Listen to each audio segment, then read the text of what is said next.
उधर पीएम मोदी के यूपी दौरे का तीसरा दिन है। आज पीएम मोदी डीजीपी सम्मेलन में शामिल होंगे। सम्मेलन में पुलिस सुधार समेत कई मुद्दों पर चर्चा होगी। राज्यों और केंद्र शासित राज्यों के डीजीपी का ये सम्मेलन है। साइबर क्राइम, डेटा गवर्नेंस, आतंकवाद की चुनौतियों पर आज मंथन होगा। तो ये बड़ी खबर आपको बता रहे हैं, बड़ी जानकारी।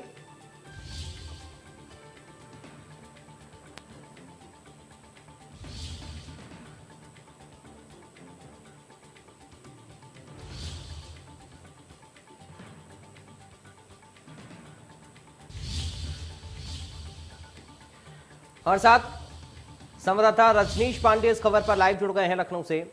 रजनीश, क्या कुछ अपडेट है इस कार्यक्रम को लेकर आज?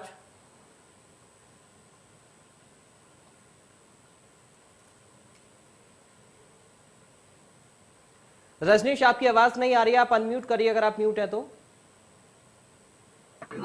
ये लगातार 3 दिन से डीजीपी मुख्यालय में मीटिंग हो रही है, जिसमें देश के लगभग 26 डीजीपी शामिल हो रहे हैं। केंद्र शासित प्रदेश के भी पुलिस मुखिया मौजूद है और इस प्रकार की मीटिंग में प्रधानमंत्री खुद नरेंद्र मोदी 2 दिन से मौजूद है। तो कहीं ना कहीं पुलिस बल का मनोबल भी बढ़ेगा और एक जो कयास लगाया जा रहे थे कि मीटिंग में आखिर निकल के आएगा क्या, तो जिस तरीके से अपराध और नक्सली की समस्या देश के सामने खड़ी है और पुलिस के बीच, क्योंकि यहाँ संघीय पुलिस ढांचे व्यवस्था में अलग अलग स्टेट के अलग अलग पुलिस मुखिया होते थे और कहीं ना कहीं तालमेल के अभाव में अपराधी बच जाते थे। साइबर अपराध की अगर बात करें, साइबर क्राइम की बात करें, आईटी एक्सपर्ट की, तो तमाम तरीके की दिक्कतें होती थी। उस पर भी मंथन हो रहा है और मंथन में ये तो तय है कि इस प्रकार के मंथन से कहीं ना कहीं पुलिस बल का मनोबल भी बढ़ेगा और जो अपराधी है, जो अपराधी उत्तर प्रदेश से अपराध करके उड़ीसा में सुरक्षित पनाह पा लेते थे या उड़ीसा से अपराध करके महाराष्ट्र में सुरक्षित पनाह पा लेते थे, इस पर भी ये एजेंडे की खास बिंदु पे बात हुई। तो कहीं ना कहीं इससे अपराधियों को मनोबल बढ़ेगा, टूटेगा और पुलिस बल का मनोबल बढ़ेगा, क्योंकि ऐसे कार्यक्रम में जब प्रधानमंत्री शरीक हो रहे हो तो जाहिर सी बात है पुलिस मुखिया की पीठ थपथपाएंगे और जब डीजीपी का पीठ थपथपाएंगे तो जाके अपने अधीनस्थ कर्मचारियों को मनोबल बढ़ाएंगे और अपराध तभी रुकेगा जब पुलिस का मनोबल बड़ा मजबूत हो। जी रजनीश, क्योंकि आंतरिक सुरक्षा को लेकर खास तौर पर फोकस इस सम्मेलन में हम देख रहे हैं, सुरक्षा के लिहाज से बेहद महत्वपूर्ण ये सम्मेलन माना जा रहा है।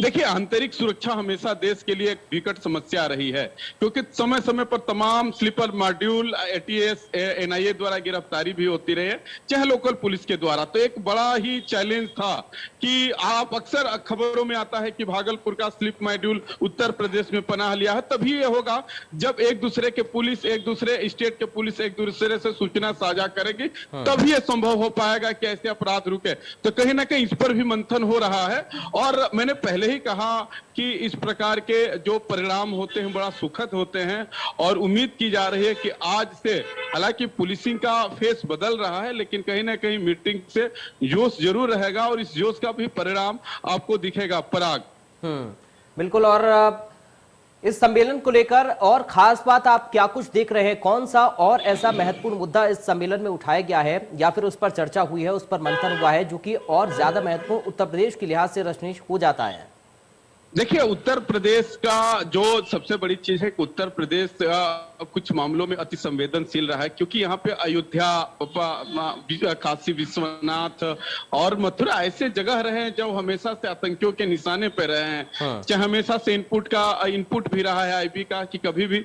तो एक उत्तर प्रदेश के लिए तमाम तरीके की, और सबसे बड़ी चीज है कि उत्तर प्रदेश को समय समय पर सांप्रदायिक दंगों से भी गुजरना पड़ा है। हालांकि 2017 से 2022 के बीच कोई ऐसा दंगा नहीं हुआ, लेकिन कहीं ना कहीं प्रकार की पुलिस खतरे जरूर भापती है। तो आगे भविष्य में ऐसा ना हो, तो ये तभी होगा, मैंने पहले ही कहा कि जब एक दूसरे के राज्य सहयोग करेंगे, एक दूसरे के पुलिस मुखिया एक दूसरे स्टेट के मुखिया को सहयोग करेंगे, तभी संभव हो पाएगा। पराग, मैंने पहले ही कहा कि लखनऊ का अपराधी अपराध करके हरियाणा में पनाह लेगा, अगर वहां का पुलिस नहीं चाहेगी तो यूपी पुलिस कुछ कर नहीं पाएगी। तो डर बना रहना चाहिए और आज की मीटिंग के बाद लग रहा है कि इस पर भी जोरदार पुलिस प्रशासन के द्वारा काम होगा। चलिए, बहुत शुक्रिया आपका।